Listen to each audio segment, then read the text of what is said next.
예, 결국 지난 4월 총선이 끝나고 나서 예상했던 일들이 지금 눈앞에서 벌어지고 있습니다.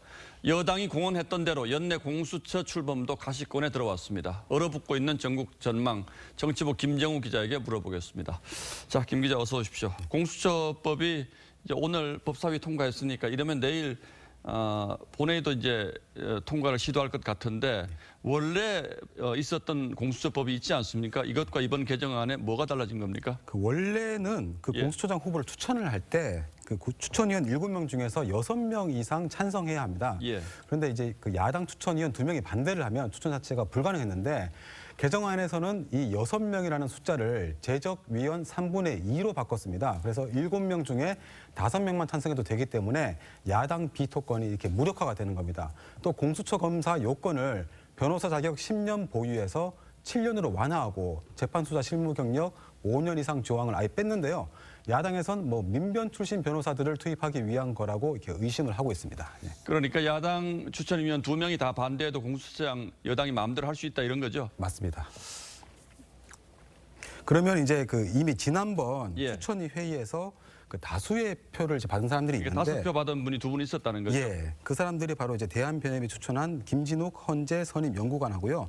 추미애 장관이 추천한 전현정 변호사가 각각 5표씩 받았습니다. 그래서 추천위원들이 입장을 바꾸지 않는다면 그 2명 가운데 대통령이 1명을 고르는 절차를 밟을 가능성이 있습니다. 그런데 다만 비토권이 무력화했기 때문에 여당이 야당을 의식하지 않고 더 성향이 강한 후보를 추천할 가능성도 열려있긴 합니다. 야, 그러니까 회의를 열어서 이 2분 중에 한 분을 대통령에게 추천할 수도 있고 회의 열어서 다른 후보를 또 새로 낼 수도 있습니까?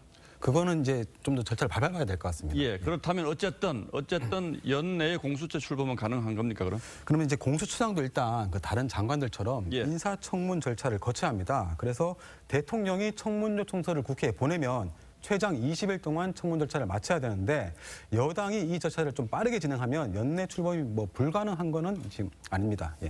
예, 법조계에서 나오는 걱정입니다만 공수처가 출범하면 지금 검찰이 하고 있는 권력형 수사 이거를 공수처에서 다 가져갈 수도 있습니까, 그럼? 일단 공수처법만 보면 중복되는 수사도 공수처가 이첩을 요청하면 검찰과 같은 수사기관은 응해야 한다 이런 내용이 있습니다. 그런데 내년 재보궐선거를 앞두고 그런 결정을 할 경우에 여권에 미칠 여풍도 감안하지 않을 수는 없습니다. 그래서 특히 여권이 윤석열 총장이 공수처 수사 1호가 될 거라고 공언해온 것 역시 같은 맥락에서 보면 될 것 같습니다. 예, 윤석열 총장 관련 수사는 공수처 출범하면 가져갈 수 있는 가능성도 배제할 수는 없겠죠.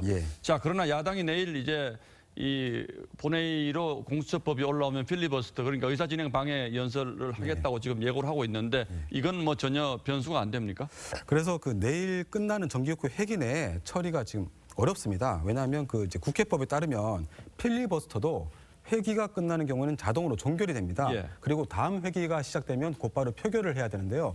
민주당은 이미 모레죠. 10일 임시국회를 소집을 해놓은 상태입니다. 그러니까 필리버스터를 해도 법 통과를 그냥 하루 정도 지연시키는 효과만 있는 겁니다. 예, 내일 통과가 안 되면 어쨌든 모레는 쟁점 법안들이 다 통과가 될 수가 있겠군요. 예, 그렇습니다. 예, 알겠습니다. 김정우 기자 잘 들었습니다.